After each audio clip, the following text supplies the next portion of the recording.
WHPR 88.1, and you are officially in my house, hosted by T. Carlita.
just heard Just Believe by Mina Jackson out of Chicago, Illinois.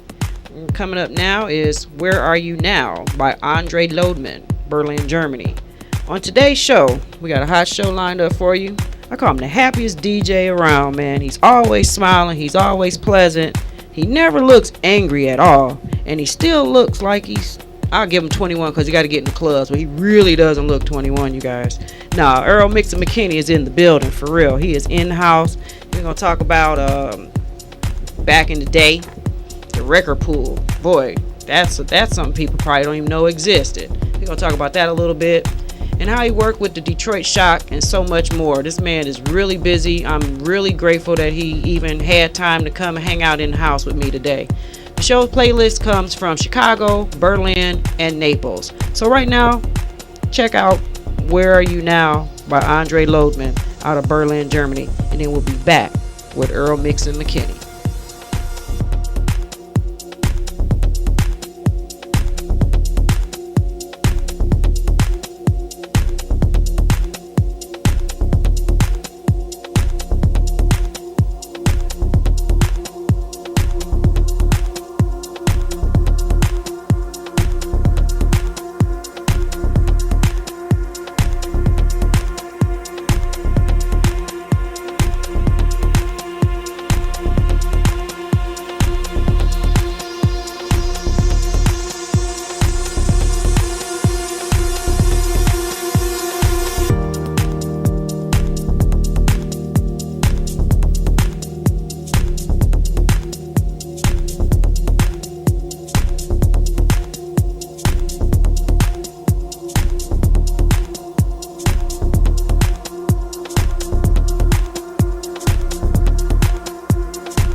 Wars is now available. Go to the website www.hairwarsustour.com and get yours.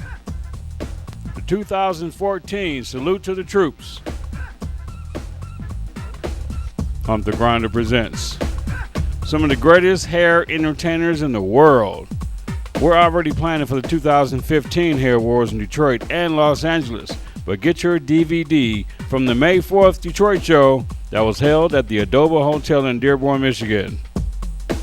Hair Wars on DVD.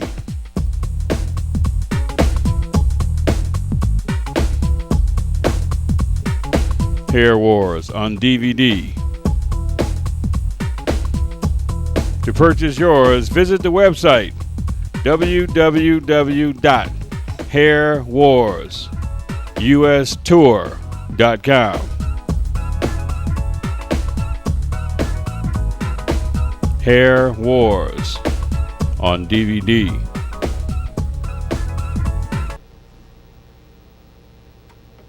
All right. Hair Wars on DVD. Thank you for supporting In My House. HairWarsUSTour.com. Go to the site, check it out. A lot of stuff on there too. So, that's an awesome thing. All right. In the meantime, let's get to this happiest DJ in America and the world. See, that's what I'm talking about right there. You're kidding me. That is what I'm talking about. You are always smiling, man. How you do that? It's because you're flattering me right now. No. That's why. You do that without flatter.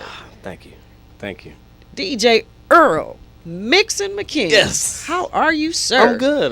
How are you? I'm good. I'm liking that People Mover shirt. That's hot. Detroit People Mover? Yeah, you are a People Mover, aren't you? I try to be. Oh, shoot. I take pride in my city. Yes, you do. Oh, yes, you represent us very well. We are proud to have you. Thank you very much. So let's talk about you as a DJ. Okay. So when did you start? Like I always tease people, you only look 12, but we'll go 21. All right, let's rewind the clock just a little, quite a few years. It actually started out in high school, and I got to give props to a couple friends of mine, Alan Esther being one. Okay. We were high school buddies. Oh. And I met him in class, and I found out he was a DJ and had always been curious. Actually, since grade school. We'll back up to grade school. It kind of went that way. I was in the AV club in school. You bring in the record players and you help the teacher out. So I kind of caught the bug that way a little bit.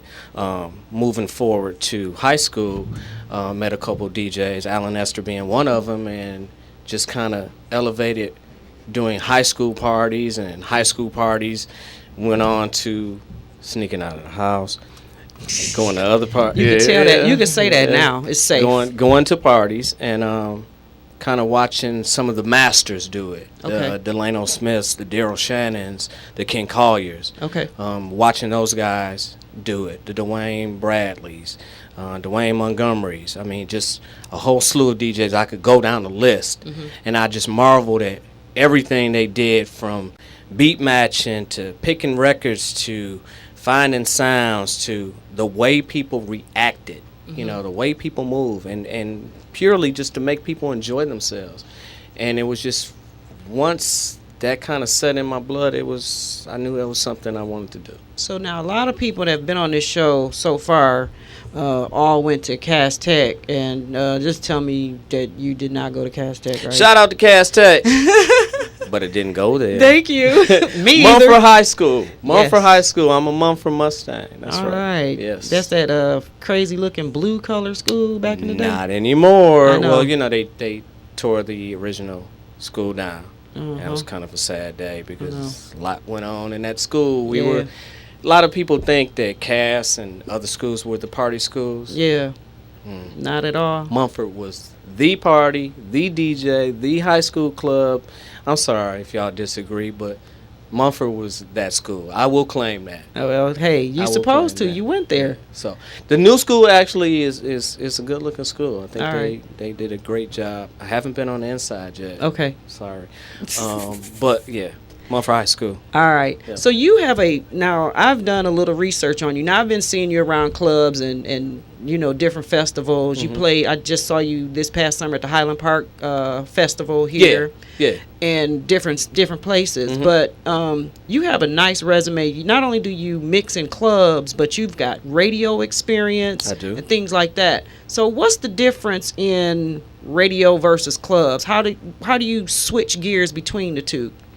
That is a good question. It's all still kind of driven by the music. I was fortunate to kind of be in the right place at the right time to kind of find that transition. But I'm also a graduate of Specs Howard School of Broadcast Arts. That's where I started. And I caught the actual official radio bug. I figured I wanted to take that and make it a profession. So it was what I did was to go to school, to Specs, and learn the professional side of it. Although I had known plenty of on-air people and radio people at the time, but I figured the only way I could get into it officially was to possibly, to go to school. The love of the music really is what keeps me in any given lane at any given time, whether it's party mode or whether it's radio mode. And again, I learned from some of the best at the time, the Chris McClendons and the Tune-Up Mans, and all of the Masons, of the radio world. I kind of learned that way. Okay. So it helped me kind of tailor my craft from one mode, which is party mode, to the next, which was professional. Okay. Yeah. Now, back in the 70s and 80s and just up to, I think, within the last few years, we had an organization here called the Record Pool, which is known as the Record Pool, but it's really United Dance Musicians. United Dance Music Association, Tyrone Bradley, my man. Okay. Yes. All right. So talk about the importance back then of the Record Pool and what kind of impact did you as a DJ, it was something, it was like a requirement. You just had to be in that, correct? It was somewhere you wanted to be, because not only were there more people like you, more DJs like you, where you can kind of bounce ideas off of, you also learned a lot because it was like church. It was kind of like church. You made sure you went every week. And there were other DJs there. We all discussed music. That's where you got the latest music. That's where you found out about hit records or records that you might not have had any idea that, were coming out. That's where you go. You go and you get all the latest stuff. You talk about records that you like, records that you would like to support. It was a way that local talent at the time, or citywide talent, regional talent, could bring their records, and that was more like a proving ground, more like a testing site. Right. And the DJs would give the artist or the record label, they would give their honest feedback. Okay. On how they felt about the record, whether they thought it was a hit or whether they thought it needed work or whatever. And the record companies or the artists would take that information, back to the record labels or back to the studio and find out how they can improve. So it was an immediate way that they could, kind of exchange that information, right, and move forward. And I think the record pools are very instrumental in my coming up as a DJ. So now today that there's less vinyl being although it's starting to be pressed out again, but with less vinyl being pressed and the record pool stationary as it was, how do you guys get your music now? Because everything is internet, but how do you get that unreleased stuff like you used to back then? Well, there are blogs that exist for those that travel the internet frequently or whatnot, but there also are online record pools that you can become a member of, and they will, just like you would go there to get your music, of course they would submit the MP3s to you, and you would submit a review. Or there actually is the site where, once you're a member, the music is there. In order to download it, you have to submit a review or give your information that way. And that way, that information goes back to, the powers that be or the people that need to know. So Because- there are online record Because pools, too. us, we go out and party. I did always wonder, like, where they get all that Where they music get music from? from? Especially Yeah. now, it's like, where are they really getting that music Yeah, from? long gone are the days of the record stores and the Yeah, record I know. pools. I miss them. I do. I was gonna ask you, Yeah. yeah. Yeah, it was nothing like, kind of going through those records and, you pull out the hottest and, it was kind of a strategy thing. You knew what day to go to a record store. You knew what day music was coming in, Exactly. and just like the record pool where all of the popular DJs or the DJs per se, period, would be there on that day, the same would happen at a record store. Every Friday around noon, they were opening up the boxes. So, Kim James would be there, I would be there, Gary Chandler would be there, Bruce Bailey would be there. We were all looking for, the first out. Right. And that's the other thing, because of the internet being so wide open, does music have a release date like it used to? Because I know Tuesdays or whatever it would come out. So do they have a release date now? They actually do. Do. Tuesdays, Thursdays sometimes are good record release days. Some of the online sites or house music sites or whatever the sites like Break the Crates or Track Source or anything, they'll actually kind of billboard what's coming out. Oh, okay. Yeah, upcoming stuff, upfront promos and stuff like that. So do they still do the top 10 countdown thing like they used to, like the tracker system back like we used to do before? Do they still do that? Sort of like some of the more popular DJs will list their charts. Okay. They might have their pick hits or their favorites and stuff like that, and they might actually be sponsored by the site itself, so they can put their what they like. So it's more done on individual websites now instead of like it used to be, be, or blogs and stuff like that. Okay. Yeah. So now let's talk about something that was kind of fun. One day I was at a basketball game, me and Hump the Grinder, and all of a sudden we heard this music coming out, and they said DJ Earl Mixxin McKinney. Said Mixxin McKinney is at the Sharks game. He's How at in it the again. halo did you pull that one off? He is at it again. No, that was kind of a right. The one thing I will say is I've been blessed. Yes, you have. To be in the right And place, you are. to be at the right place at the right time, or know the right people. Swin Cash was a friend of mine. Oh. Yeah. And she played for the Shock at the time, and I got a call. And it was a friend of mine. It's my very good friend and / manager, Danielle Martin, called and said, the Shock might be interested in a DJ. Would you be interested? And I'm like, yeah. You have to ask me twice? So stay by the phone and somebody's going to call you. And I got a call. And, there was a discussion. And they brought me out on an audition. Had me actually play in the arena. Well, I know. Played a couple records in the arena. And the arena was dark and was empty at the time. And I was just amazed that I was in the Palace of Auburn Hills for one. And I played a couple records, and I thought I was doing something. I'm up there, and and they said, well, say a couple words. I'm like, Oops. Okay. Well, radio background kicked in. So I said a couple words. They said, okay, stop.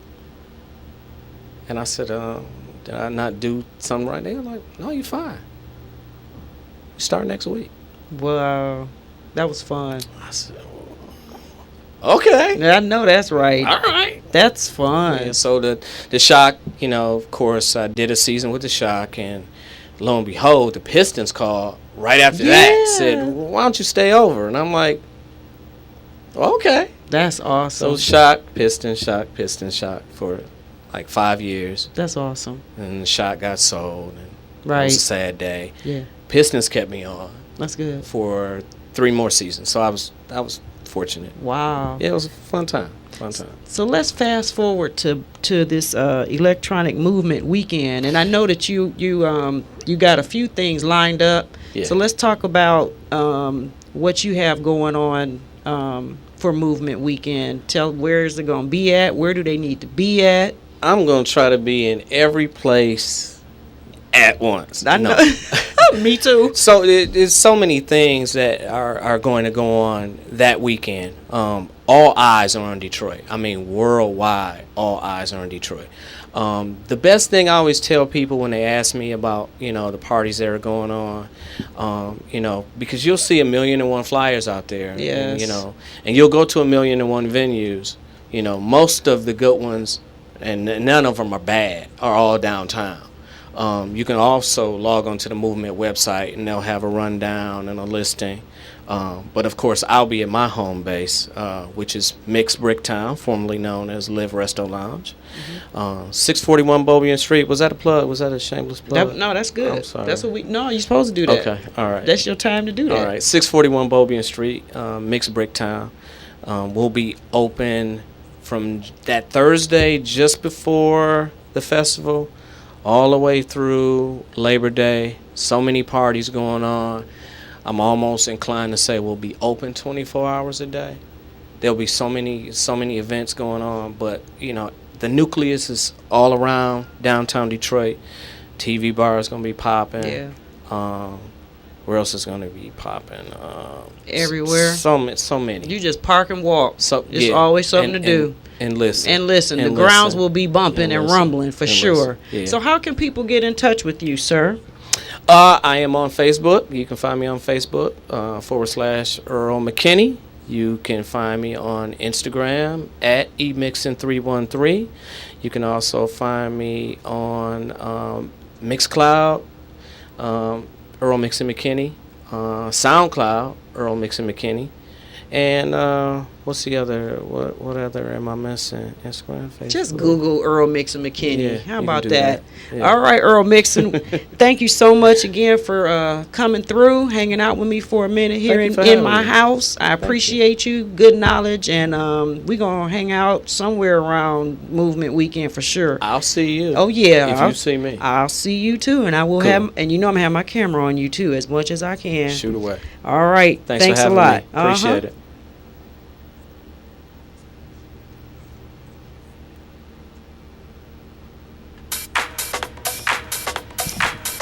This is a little mix. Well, that's video stuff. That's not him. But this is a mix that is actually on his Mixcloud right now. And it's called what's it called? Decompression. Decompression. Yep. With some vocals by Ron Spears. He's a good Exhale. guy. That's him right there. Yeah. All Let right. Go. Decompress. Earl Mixxin McKinney.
Release.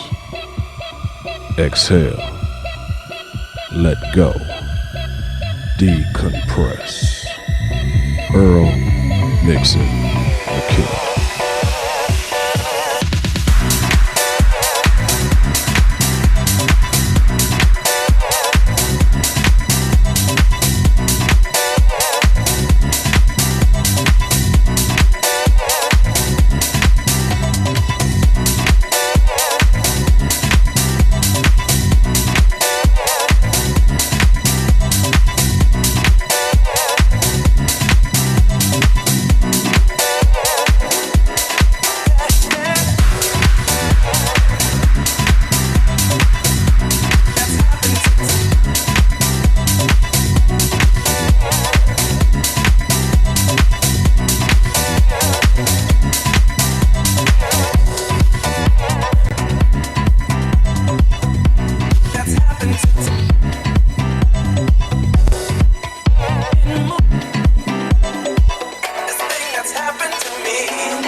Colorblind Magazine is an online magazine devoted to celebrating and recognizing the beauty and strengths of minority teen girls and women.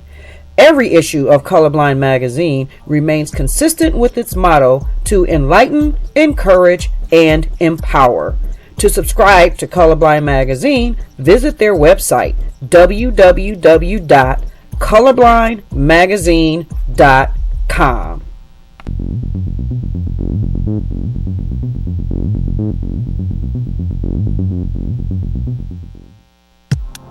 Barclay Crenshaw, who is known by the stage name Claude Von Stroke, is a house and techno producer. He was born in Detroit, but grew up just outside of the city in St. Clair Shores. He had an interest in hip-hop music at first, but later embraced electronic music during the early 2000s. In 2005, he formed the Dirty Bird label. Now living in San Francisco, he not only owns the Dirty Bird, but another label called Mothership, and has released several singles and 3 albums since 2003. See Claude Von Stroke performing live during this year's Movement Weekend here in Detroit. And for more tour dates and updates about Claude Von Stroke, visit his website, www.claudevonstroke.com.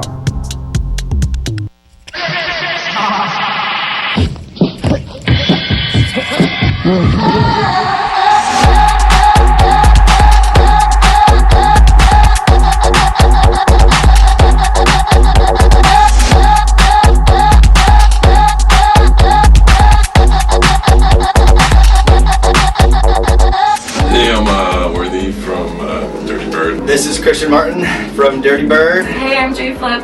And I'm the lead dancer in the Russian ballet. That's Justin Martin, I think. I'm Justin Martin. And I am Claude Von Stroke. And I roll straight up gangsters. Yeah, we got the whole crew here. And show you what's in my bag. I got some X-Zone headphones, which I've had for a while and they've never broken. I have a bike seat tonight because on Wednesday I rode my bike to the club. Hoodie. I have some disposable earplugs.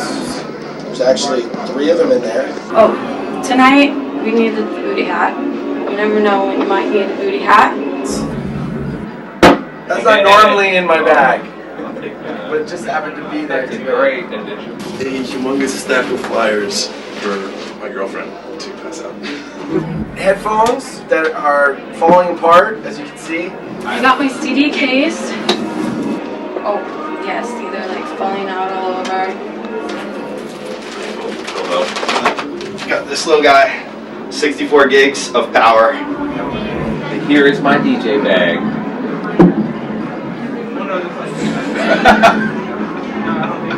Only got this thumb drive and my earplugs.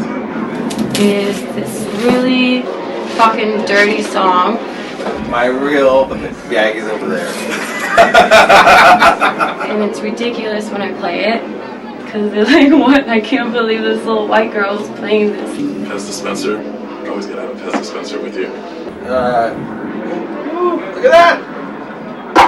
Coconut juice. Crucial. If you play it on digital, these sounds don't pop out the same as if you play it on the record. They say that you can do a blood transfusion with coconut juice. That's a kind of a fake story, but I like it.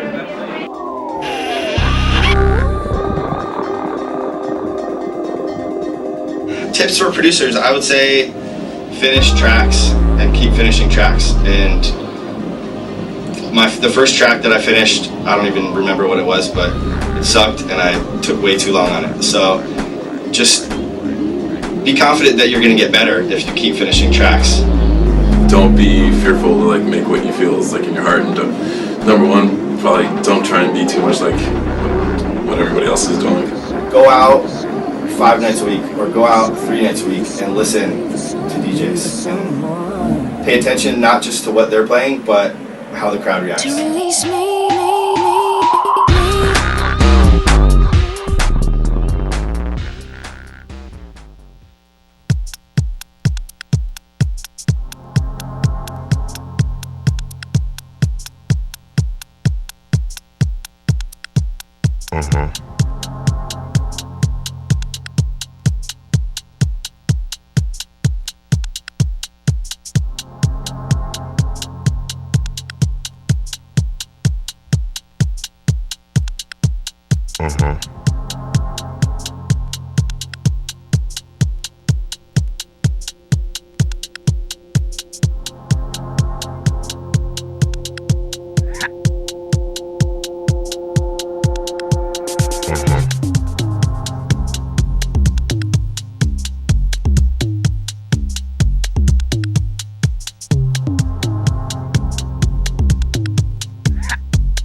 Hope you enjoyed the show. And for random music alerts, like us on Facebook, and know that previous shows can also be found there. We just having fun and we getting ready for movement, y'all. It's about to be a big party in the D. Do not adjust your signals. We just having a good old time in the studio today. So listen, previous shows can be found on the website In My House, www.inmyhouse65.com. I'd like to thank my in-studio guest again, DJ Earl Mixxin McKinney. He has some great stories to tell here. Want to thank my in-studio staff, show sponsors Colorblind Magazine, and Humped Grinders Hair Wars US Tour. Make sure you visit their websites as well. Shout out to all my Facebook fans, Twitter followers, and everybody spread the word. And tune in next week for my special, what I call my special Alexander Robotnik edition. Yes, I said it. Alexander Robotnik edition next week. I go one-on-one with the man, for real, him, live. All right, and you don't want to miss that. So listen, in the meantime, feel free to send me emails. If you want to, feedback about the show is always good. There you go. Get it in, Grinder. That's Hump the Grinder over there on the camera, having fun with the music. In the meantime, have a good time. Movement is coming. And as Earl Mixxin McKinney said, the world will be watching the city again. Enjoy this next song here. It's called Hummor, Neverdog Ninja Remix by DJ Depp from Naples, Italy. Peace out. See you guys next week.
Coming down with this one again, cause you know say this is rough. It's rough.